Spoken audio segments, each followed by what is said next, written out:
Oi pessoal, vamos continuar lendo aqui.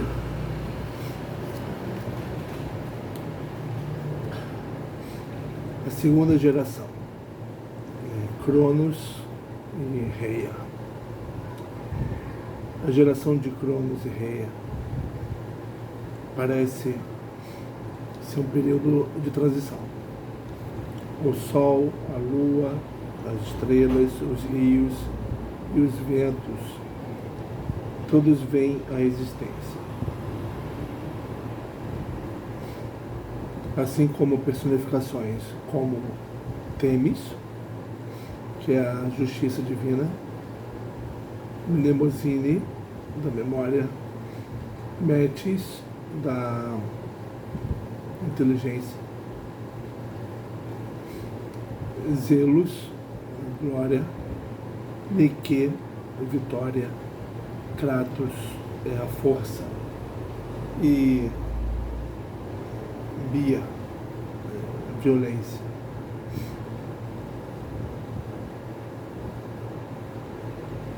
Devido à profecia que dizia que ele seria destronado pelo seu próprio filho, Crono escolheu não encarcerar seus filhos no corpo da mãe, como o pai dele tinha feito com os filhos dele. Mas o Crono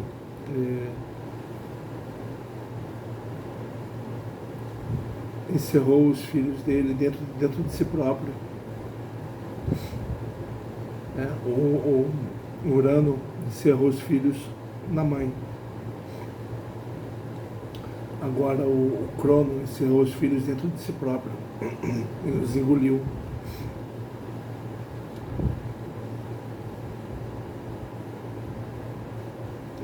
Então, Hestia, Deméter, Hera, Hades e Poseidon, em algumas versões, todos foram engolidos quando nasceram.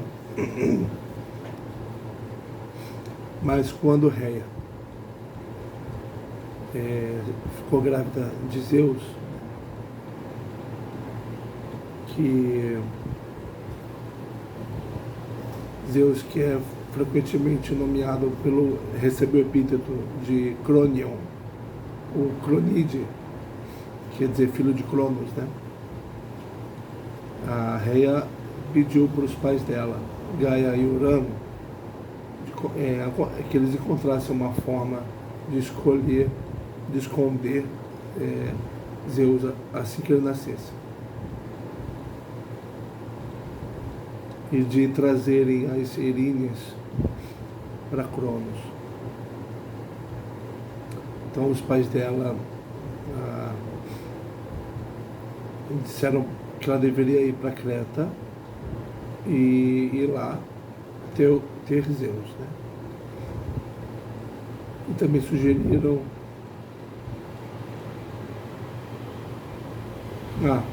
e é sugerido que esse aspecto da mitologia de Zeus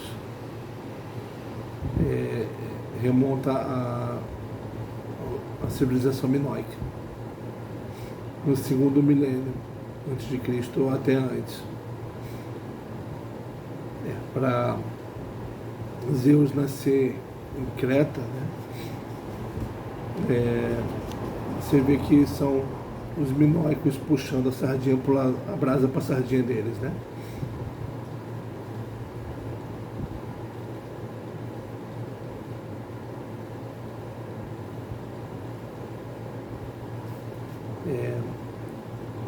Nessa versão, Zeus parece mais uma deidade primitiva mediterrânea, que incorpora os processos de fertilidade dentro da terra. Parece mais isso do que o deus do céu indo-europeu.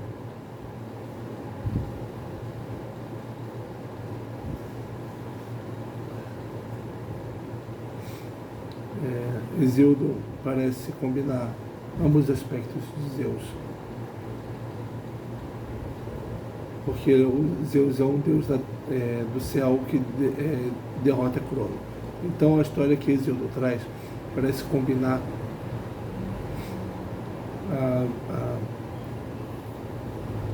duas versões sobre Zeus, de que ele teria nascido em Creta, então ele tem um aspecto de um deus primitivo mediterrâneo, que simboliza a fertilidade da terra, e também Zeus é o deus do céu, que derrota Crono, que é uma tradição indo-europeia.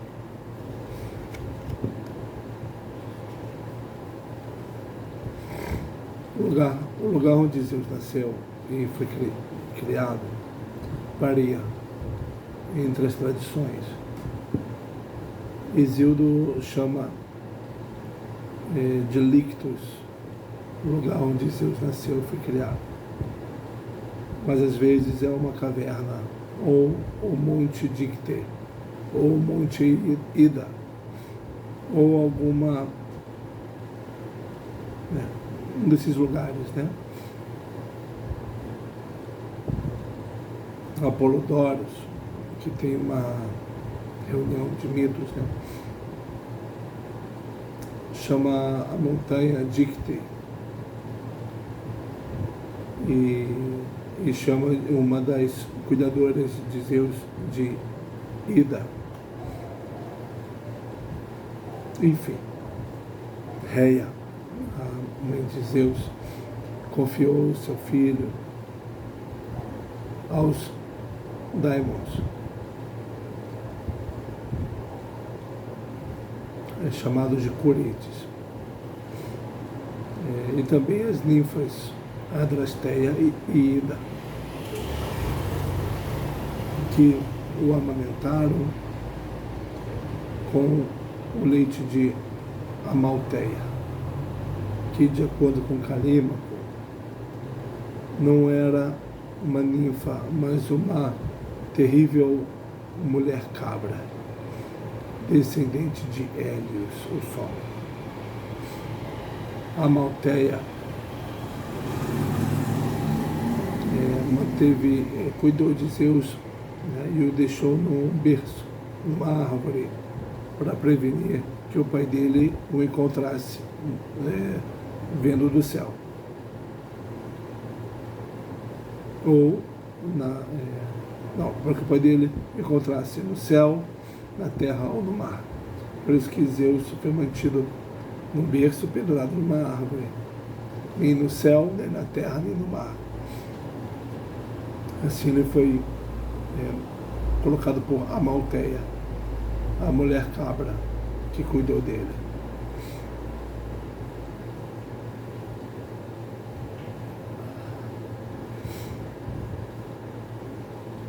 A mãe de Zeus, Reia, pediu ajuda para os pais dela, que disseram para ela levar para ter o filho em Creta.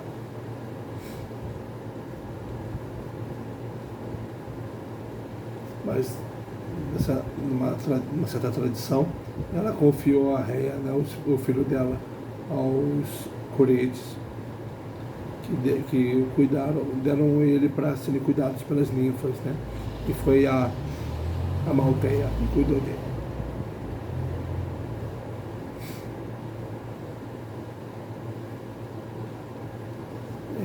O Crono não encontrava Zeus,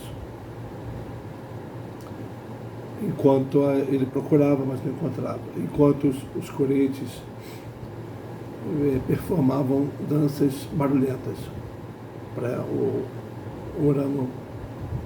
Crono não encontrar o filho. Os Curetes dançavam, batiam suas lanças nos escudos para prevenir Crono de escutar o choro de Zeus.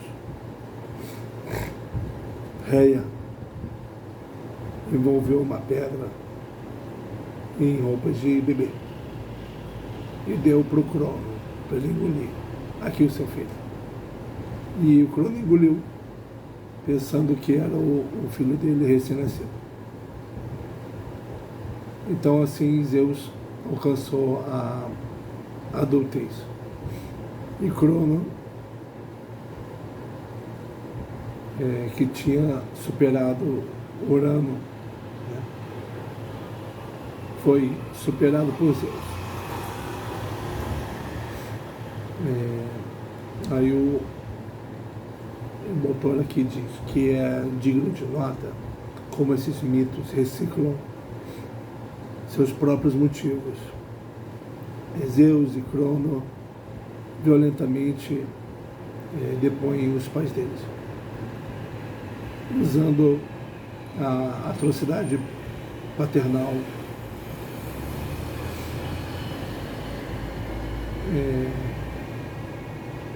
como punindo-os, né, por causa da atrocidade desses pais. Gaia forçou Crono a vomitar Zeus aos irmãos de Zeus e irmãos e irmãs de Zeus, na ordem reversa que ele tinha engolido, né? Primeiro vomitando, portanto, a pedra.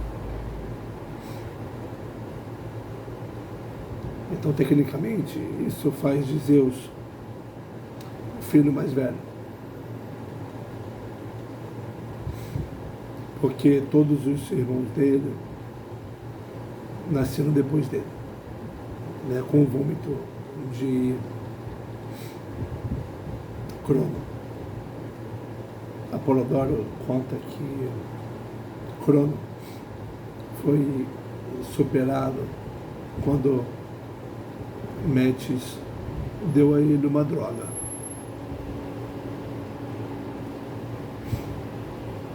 Uma outra versão.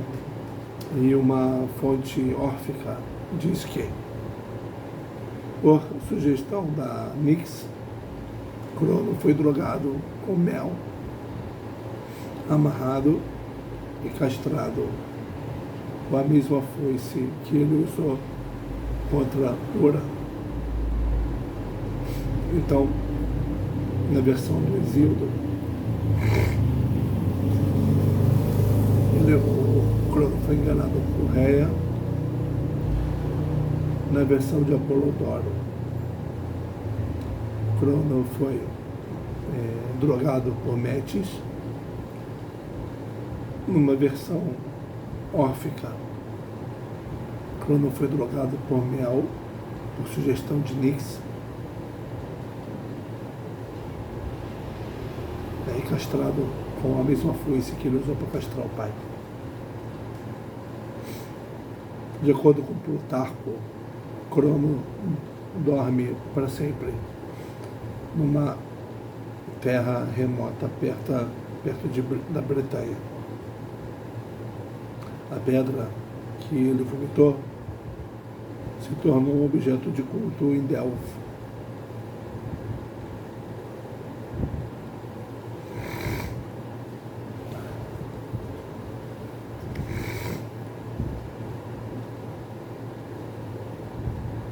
Com Cronos varrido, Zeus teve que confrontar um novo desafio na forma de uma guerra que durou 10 anos contra os filhos de Cronos.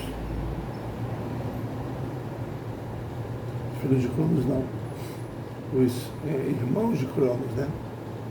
Os titãs, os outros filhos de céu e terra. Essa guerra de 10 anos foi chamada de Titanomaquia. Então, assim que venceu seu pai, Zeus e seu pai foi mantido num lugar distante. Zeus precisou enfrentar os irmãos do pai dele, né? Os titãs. Gaia profetizou que Zeus poderia não vencer essa guerra sem recrutar aqueles que foram jogados no Tártaro.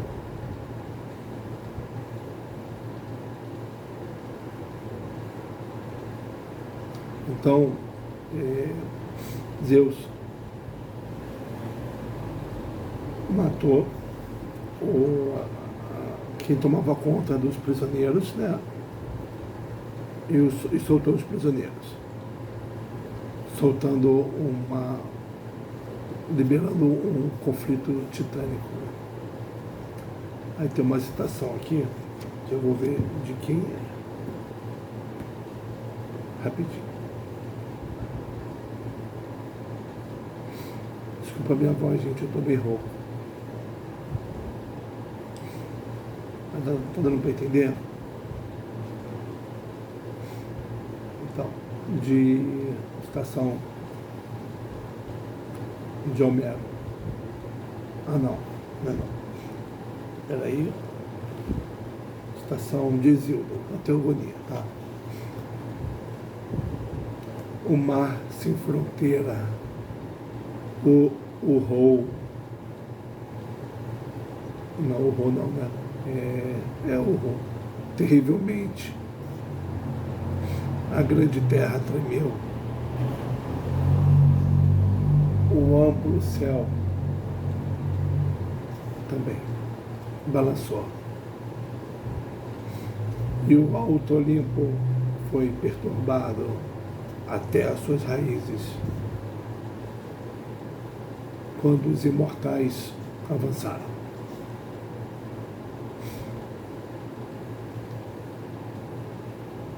O pesado terremoto causado pelos passos dos imortais chegou até o negro Tártaro, e sons perfurantes de uma batalha terrível.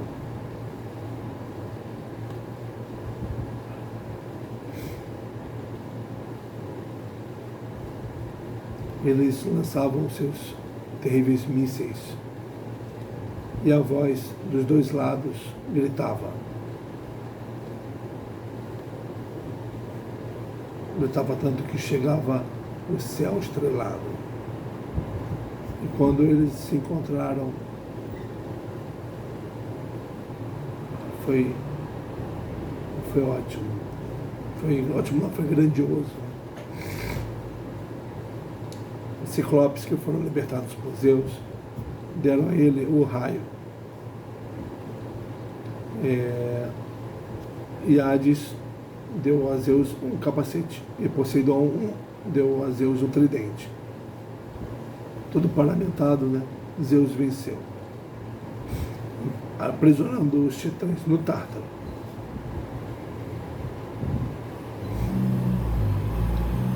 E colocou como guardas dos titãs os Sintímanos, que também estavam presos lá, né, antes. Varridos, então, os titãs deixaram um legado considerável em termos da sua prole, que incluía os principais rios, personificações como persuasão, sorte, inteligência, vitória, poder e força. A prole dos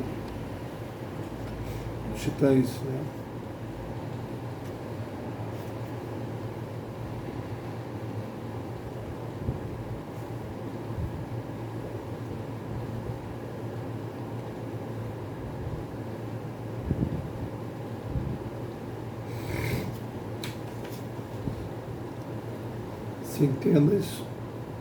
Milhares de ninfas com panturrilhas torneadas. Amanhã, o sol, a lua, Atlas e Prometeus, titãs, o centauro Quiro, que ensinou medicina para Aquiles, os ventos e as estrelas. Nereu, o velho do mar. Nereu é pai da mãe daqueles, né?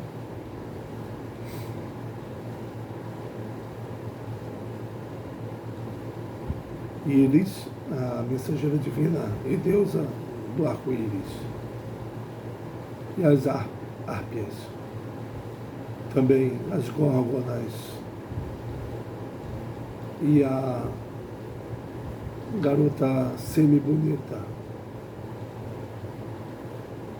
comedora de carne fresca, uma cobra chamada Echidna, e as Nereidas. A vitória sobre os titãs estabeleceu a verdadeira ordem mundial. Zeus casou com Metis. Então, Zeus venceu os titãs com a ajuda dos bens que ele ganhou daqueles a quem ele soltou, os Ciclopes e os Centímanos,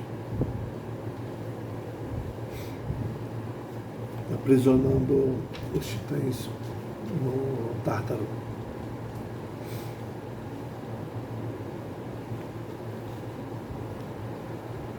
E chegando ao poder.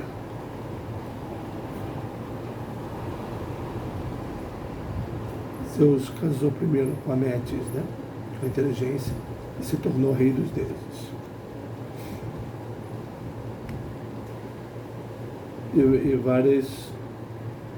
E esse casamento com Metis significa que o primeiro momento do poder de Zeus é de ordenamento das coisas. Por isso que primeiro ele casou com a inteligência.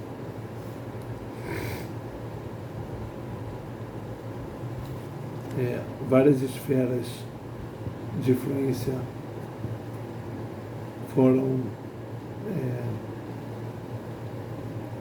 distribuídas, né? Zeus recebeu o céu, Poseidon o mar, e Hades se tornou o senhor do mundo subterrâneo. Essas são as esferas de poder, né, de cada um desses deuses. Como Poseidon diz na Ilíada, então uma citaçãozinha aqui da Ilíada: tudo foi dividido entre nós de três formas. A cada um foi dado o seu domínio.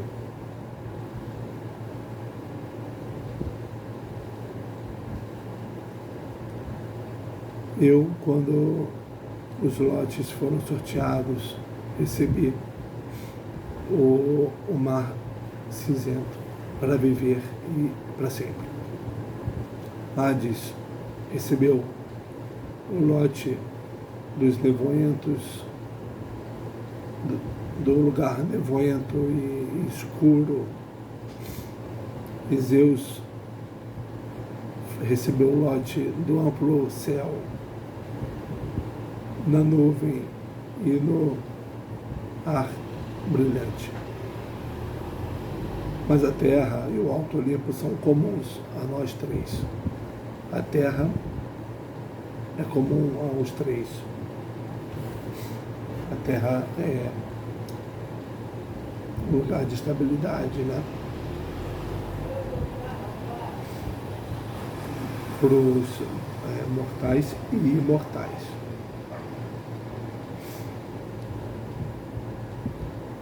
O Zeus grego, na sua origem, o deus do céu, indo-europeu, chamado Diaos. Ele tem interessantes conexões. Aqui vai falar de conexões do Zeus grego, né? O Deus do céu védico de Aos deriva seu nome do sânscrito, da palavra, da raiz sânscrita, Jyot, que quer dizer, como eu vou dizer, aquele que atira, e também Dio, que é céu, e Dei, e dia. Então você pode, essa raiz Jyot sânscrita quer dizer tanto atirar como céu. Tem tudo a ver com raio, né?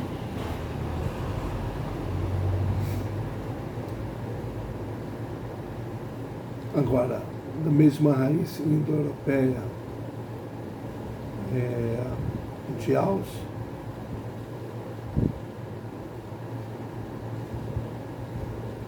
né? Tem outro significado, né? Zeus Pater. Também vem dessa raiz, né? Padre Zeus, o pai Zeus.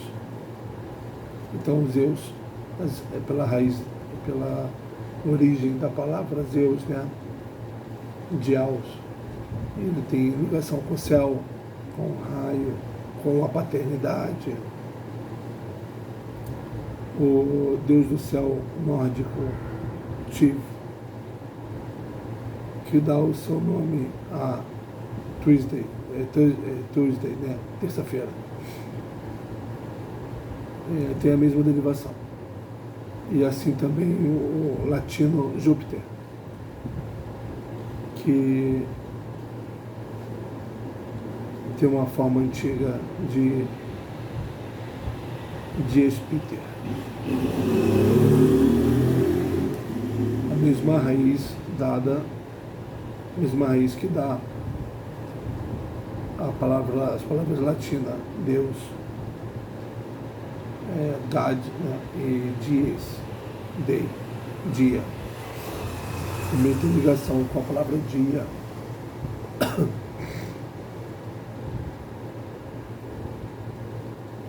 Então, pela ligação indo-europeia, a palavra de Aos, Zeus se relaciona com o céu, com o raio, com a paternidade.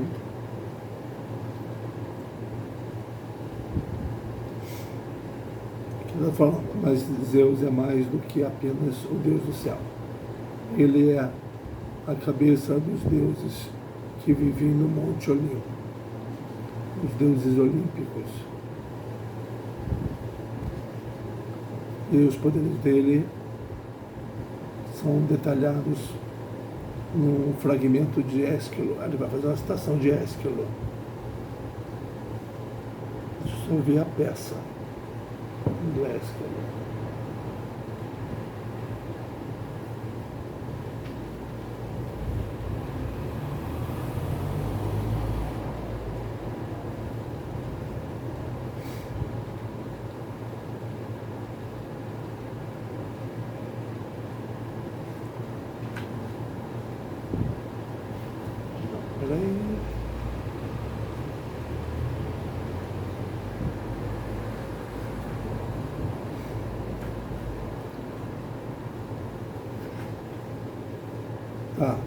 Eliades. Citação. Zeus é o ar, Zeus terra e Zeus o céu. Zeus tudo.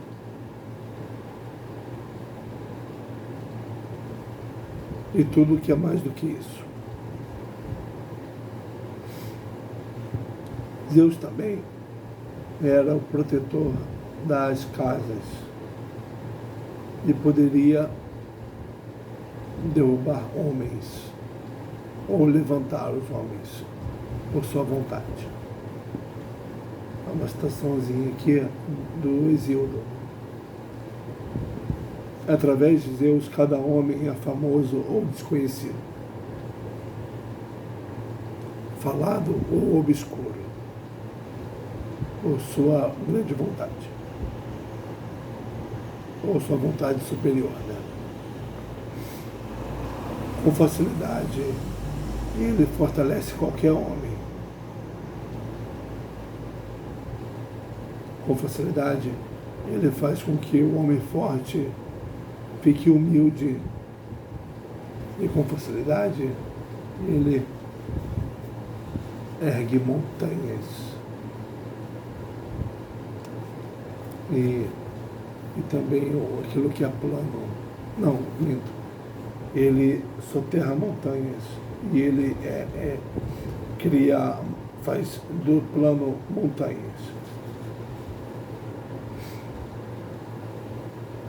Ele derruba os orgulhosos e faz com que os tortos se endireitem. Com facilidade, faz tudo isso. O trovejador, cuja casa é o alto, ou está alta. O foco da teogonia de Hesíodo são os deuses. Ele não diz nada sobre a origem da humanidade, mas no seu trabalho de dias, os primeiros seres humanos foram criados pelos titãs e viveram durante o reino de Cronos.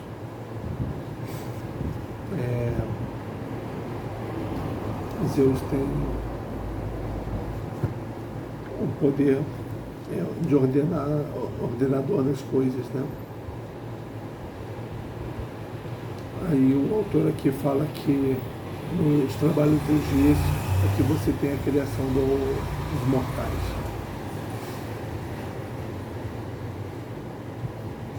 Que viveram essa criação foi durante o reinado de Cronos.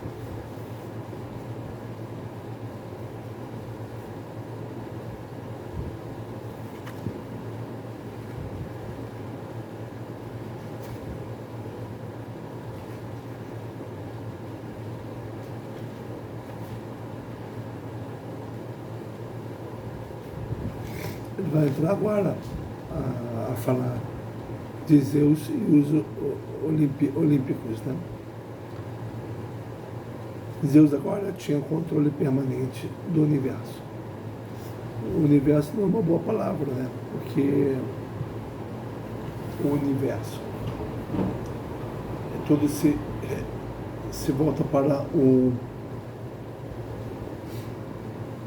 uma palavra melhor aqui para esse contexto é cosmos.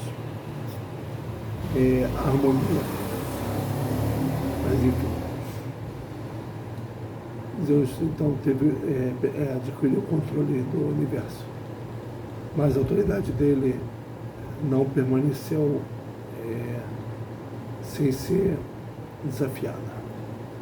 Apolodoro nos conta que, apesar do seu casamento com Metis,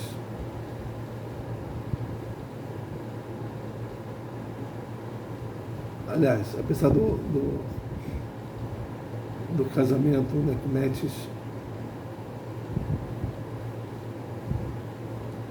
ela adquiriu, ela se mudava em várias formas, né, para evitar os avanços de Zeus.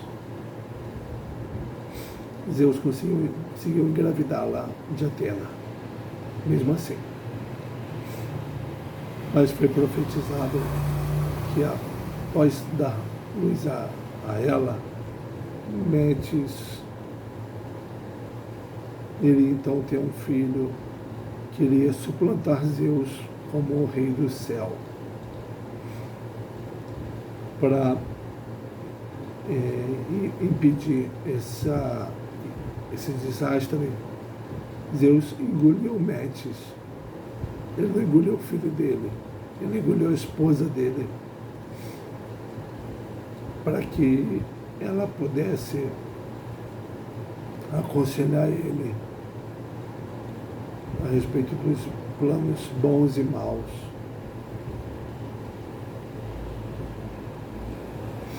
Dar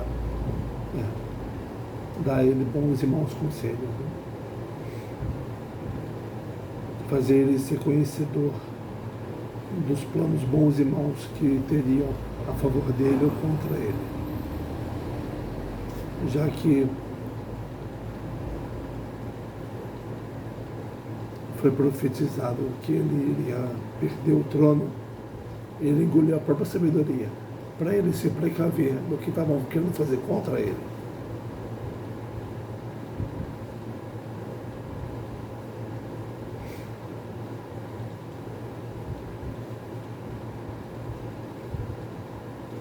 Regularmente, ele passou a carregar o epíteto Metieta, o conselheiro, encarnou a sabedoria.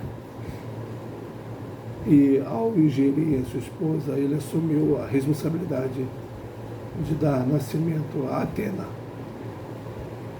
a altamente inteligente deusa de olhos cinza. Quando o período de gestação foi completado, num incidente que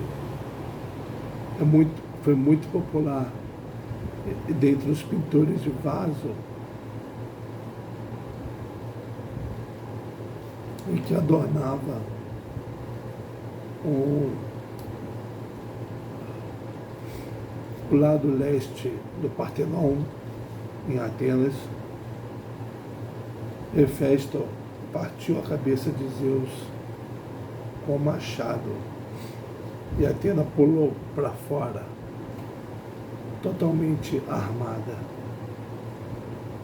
A filha dele, nascida da cabeça, não era uma ameaça a Zeus. E o filho, que deveria suplantá-lo, nunca foi concebido.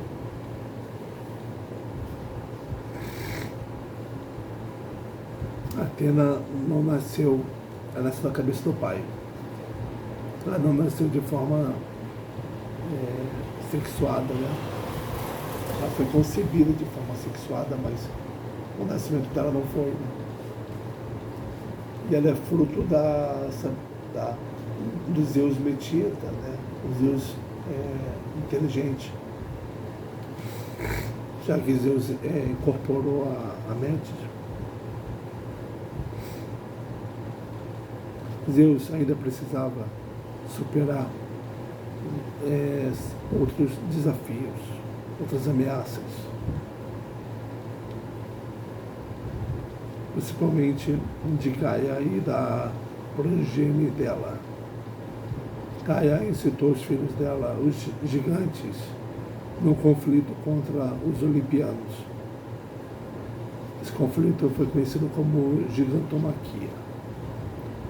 O conflito foi outra grande produção literária. E um objeto comum para pinturas de vasos, né? E esculturas que existiam no século VI, o tesouro em Delfos, e também no altar de Zeus em Pergamon. Algumas fontes dizem que os gigantes foram nascidos em Phlegrae. Outras fontes dizem que eles foram nascidos em Palene. E o lugar do conflito também varia. Mas todos concordam que eles tinham força e poder invencíveis. Eles tinham um longo cabelo que caía como uma cascata de suas cabeças e também dos queixos.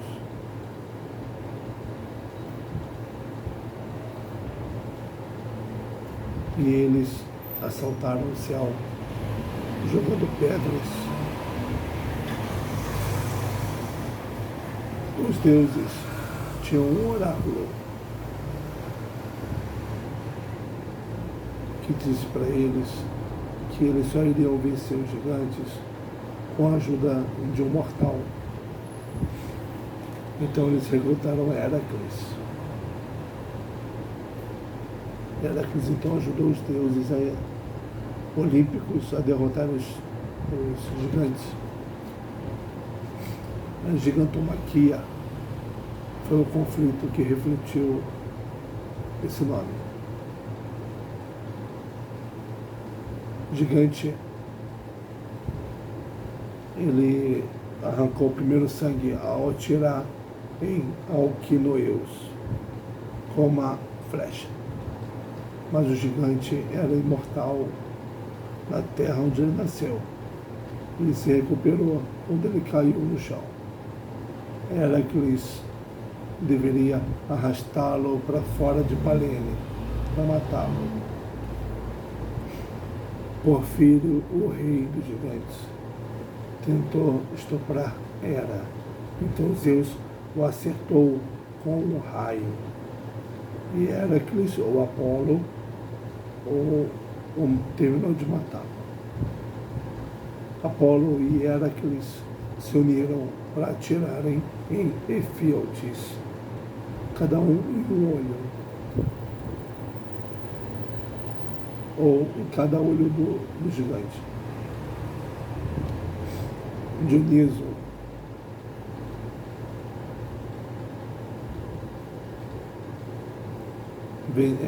acertou Euritos usando o tirso dele. O tirso era um bastão de Dioniso. Aí os outros deuses ajudaram, né? Hécate venceu Clítios usando as tochas dela. Hefesto matou Mimas com mísseis de metal quente. Atena despachou Encélados, jogando a ilha de Sicília nele.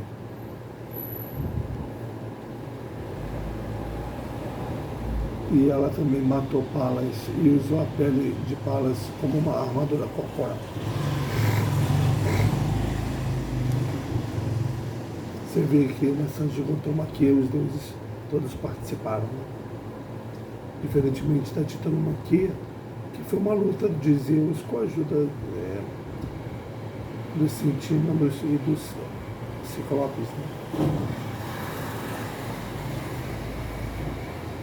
Ele também ganhou armas de outros deuses, mas quem lutou foi Zeus. Aqui na gigantomaquia não, os deuses cada um lutaram com um gigante. Cada um lutou com um gigante. Poseidon perseguiu Políbotes através do mar até Cós, quando ele quebrou uma parte da ilha e jogou nesse gigante. Hermes doou o capacete de Hades. Aliás, pegou emprestado o capacete de Hades, se tornando invisível, e matou Hipólitos. Ártemis matou Grátion.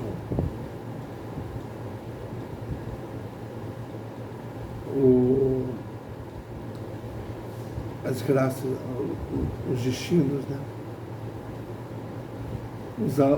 Pegaram porretes e acertaram ágrios e toas até a morte. Zeus destruiu o resto dos gigantes com seus raios, e Heracles deu a eles o golpe fatal com flechas quando eles estavam deitados.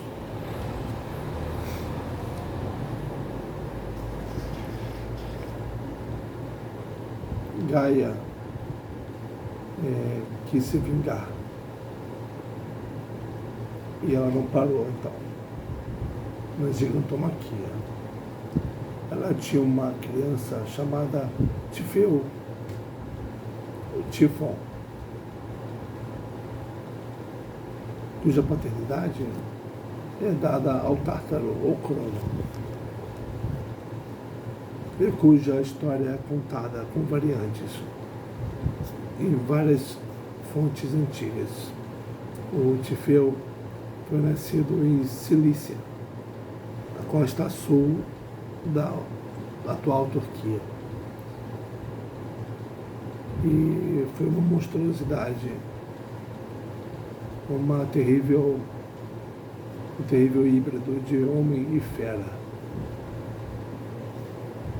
Humano da cintura para cima, mas tão grande que ele suplantava montanhas em altura, e a cabeça dele muitas vezes raspava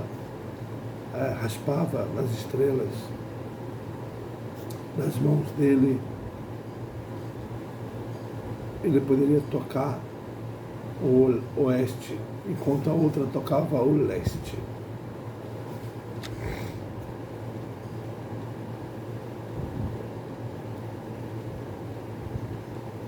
Ele era também super gigante, porque era monstruoso, né?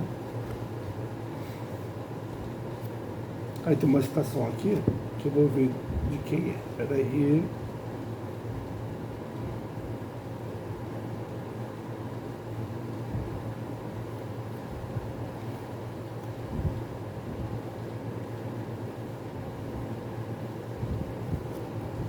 Diz Hildo na teogonia: dos seus ombros cresceu centenas de cabeças de cobra, estranhas cabeças de dragão com línguas negras. Seus olhos brilhavam fogo entre as sobrancelhas.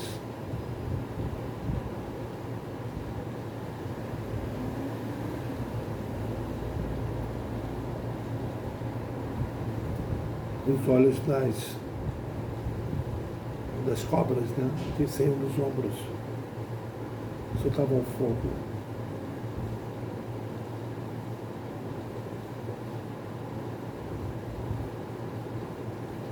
Vozes perturbadoras vinham dessas cabeças, todo tipo de vozes. Da cintura para baixo, o Tifeu tinha grandes caudas de serpentes que riçavam, né, grotescamente. O seu corpo era alado ou emplumado, e cabelo desgrenhado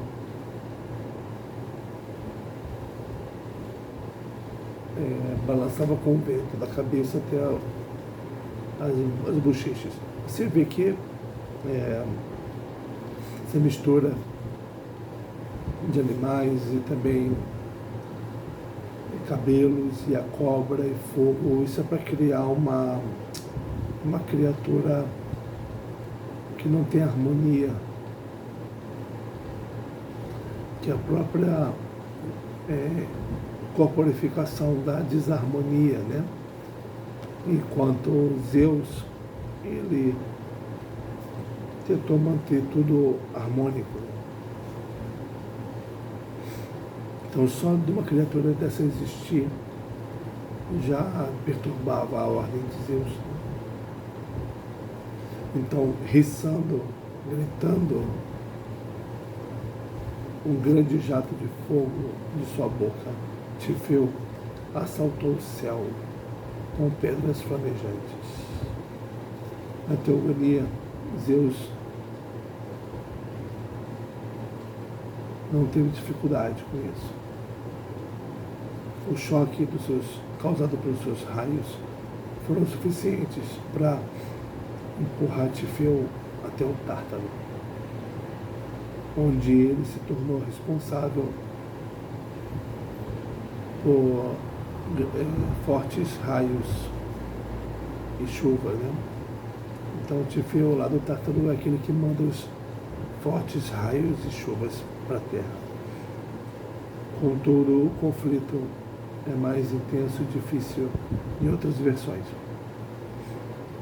onde os deuses olímpicos metamorfosearam-se em animais e voaram para o Egito. Zeus permaneceu no céu e usando raios e uma foice de adamante forçou Tifeu para a fuga e perseguiu ele até o Monte Cássio, perto da boca do rio Orontes, na Síria. Então, lá, Zeus e Tifeu lutaram mano a mano. Tifeu agarrou Zeus com suas caudas de cobra.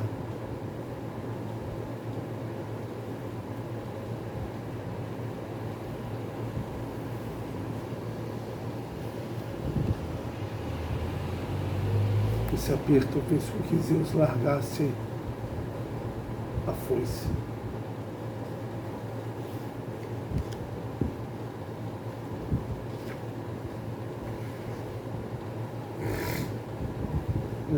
E aí, Tifeu lá carregou Zeus pelo mar até Cilícia. O deixou numa caverna em Corícia.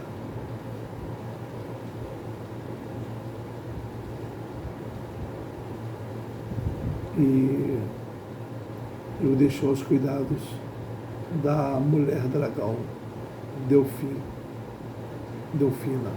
né? Contudo, então olha só como é diferente a versão.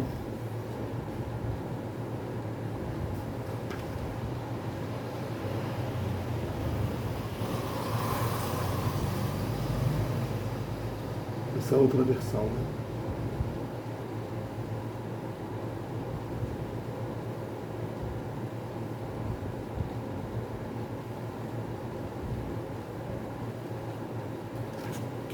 Versão que não a do Hesíodo.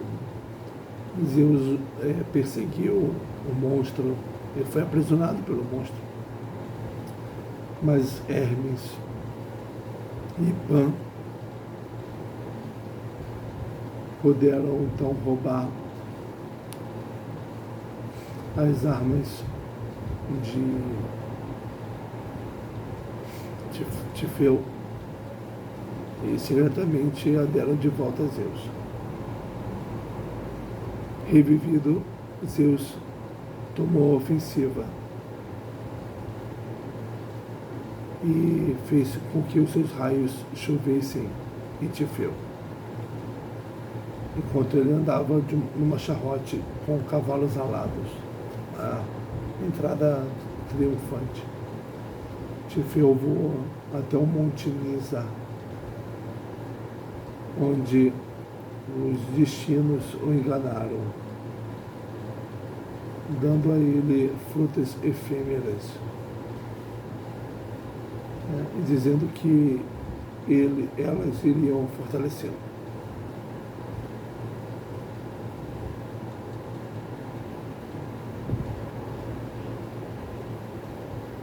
E aí o monstro seguiu até o Monte Haimos, na Trácia, onde ele pegou uma montanha e jogou contra Zeus. Mas Zeus acertou ela com raios, né? Um jato de sangue saiu do Monte Haimos, a montanha sangrenta. Haimos, né? Veio do grego haima, sangue. E quando Tifeu finalmente tentou escapar pelo mar Sicílio, Zeus jogou o Monte Etna nele. Vários autores antigos aludem à ideia de que a atividade vulcânica do Etna é causada pelos raios de Zeus.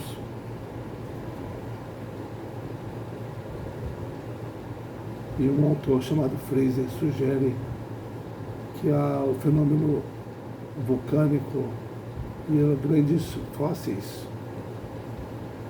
ossos fósseis, né? São as principais fontes dessas histórias. São confirmações dessas histórias. Aí um outro autor chamado Michael Grant diz que o destino de Tífil pode ser interpretado como uma supressão grega de estranhos deuses adorados pelos hititas e semitas. E ele nota que Zeus é o primeiro de muitos matadores de dragão, incluindo o Jorge da Capadócia, São Jorge. Você vê que a batalha de Zeus e Tífil foi até o Oriente e voltou para a Grécia. E se resolveu na Grécia. Então isso pode ser interpretado como o deus grego acabando com os deuses serpente do Oriente, de vários lugares. Por isso que a luta se deu em vários lugares, né? Então as crenças em deuses e serpente foram suplantadas em vários lugares.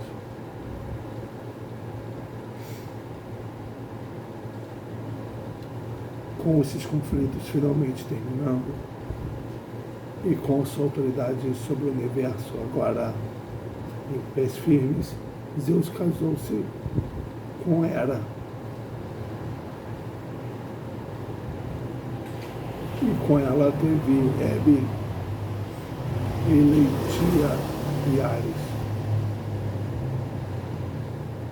Mas ele teve também Zeus, né, intercurso com muitas outras mulheres, mortais e imortais. Aqui as tradições variam também, mas a prole dele influente incluía Atena, nascida da cabeça de Zeus quando ele engoliu Metis, as estações, os destinos, as graças, Perséfone, as 9 musas, filhas dele com a Mnemosine, a Ártemis e Apolo, o Pan, Heracles, Perseu, Minos e Sarpedon, Helena, Castor e Polideuces, ou Pólux. Helena, Castor e Polideuces seriam, nessa versão, filhos de Zeus e Dioniso. O comportamento de Zeus não apenas causava desarmonia marital, mas realmente ofendeu os primeiros cristãos, cuja resposta é tipificada por Arnóbio de Sica, que dizia: Juno, a Hera, né, não era suficiente para ele? Fim da citação. Bem, obviamente não.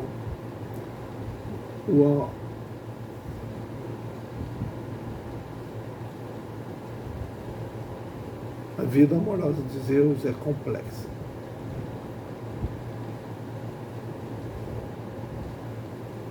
Apesar dele geralmente ser visto no topo da situação,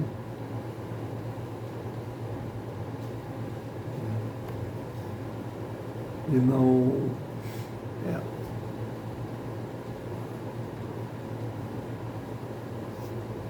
numa passagem na Ilíada, pouco antes de fazer amor com Hera, ele conta a ela o quanto ele a quer. E ele lista muitas das suas conquistas prévias, né? Isso é quando a Hera quer que os deuses interfiram na guerra, né, em favor dos gregos. Então ela pega bens de Afrodite, também pede ajuda do sono para seduzir Zeus, colocá-lo para dormir. Mas antes de deitar com ela, assim que ele a vê, muito linda, ele diz, isso está na Ilíada, né? Agora vamos para a cama e nos voltar para o amor. Nunca antes o amor por qualquer deusa ou mulher se derreteu no meu coração, dentro de mim. Quebrou meu coração na submissão, como agora. O amor que vence o forte peito de homens e deuses, né? Que ele era o primordial, que domina os deuses também. Nem naquela época em que eu amei a mulher de Ixion, que me deu peritos igual aos deuses do conselho. Nem quando eu amei a filha de Acrisios, a Danae, que me deu Perseu, um preeminente entre os homens. Nem quando eu amei a filha do muito renomado Fênix Europa, que me deu Minos.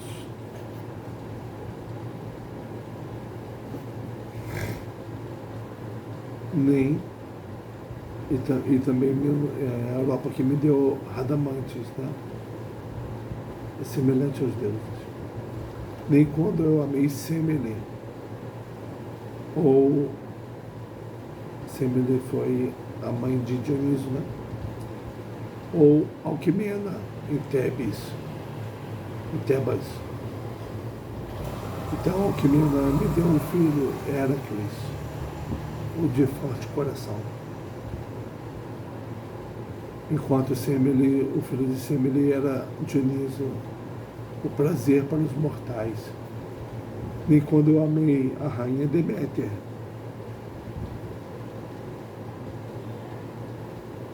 nem quando eu amei a gloriosa Leto, que é a mãe da Ártemis e de Apolo.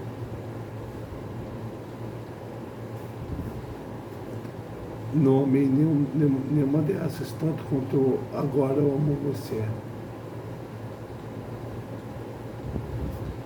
E a doce paixão me tomou conta de mim. Uma declaração engraçada, porque ele está falando de todas as histórias dele de amor para falar como aquela agora é maior. O amor é a atração, né? Ele ama a Hera mais que tudo, por causa desse momento da atração fortíssima. Então, falar de outras atrações uma forma, engrandece a atração que ele sente agora por ela, o amor que ele sente por ela, não diminui.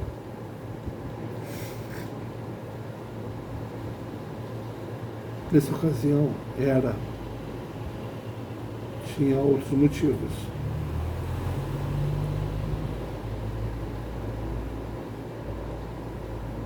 Hesíodo nos conta como ela deu nascimento a Hefesto, sem intercurso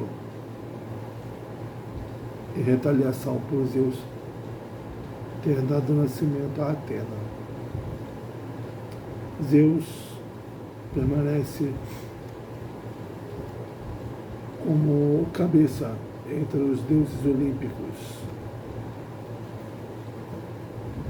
que tem poderes individualizados, poderes e atributos individualizados.